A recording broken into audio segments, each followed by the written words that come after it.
Rreth 20.000 hektar tokë bujqësore vijojnë të mbeten pa ujë për vaditje prej më shumë se 35 vitesh në njësitë administrative Zharës dhe Luar të bashkisë Roskovec.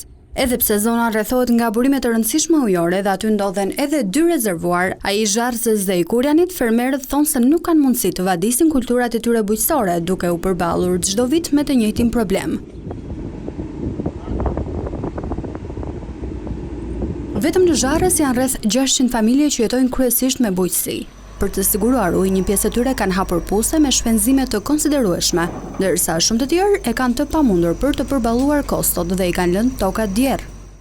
Rezervori ku kishte, tash s'ka. Nëse kemi bërë ndonjë pusë aty te toka, do vadisim.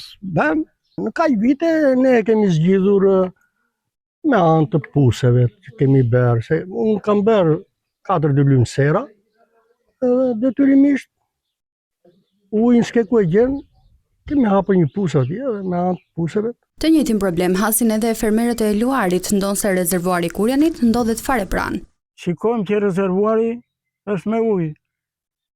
Tani ne ju lutemi me institucioneve shtetërore kush e ka në mbikëqyrje që të vinë, të hapin portat që janë të bllokuara, edhe këtë pjesë ujë që ka ta harxojmë, të vadisin fermerët. Agronomi Erden Rama thotë se është e papranueshme të mungojë uji në një zonë me burime të shumta. Kur këtu ujin e ke me bollak, lumi Seman është ngjidhur me këto toka. Për kaq vite këtu nuk është bërë asnjë investim për këtë zonë. Që pa ujë nuk ka jetë. Nëse nuk ka ujë, edhe s'është një vit apo 2. Mungesa e vaditjes ka ndikuar ndjeshëm jo vetëm në rënien e prodhimit bujqësor, por edhe në shpopullimin e zonës.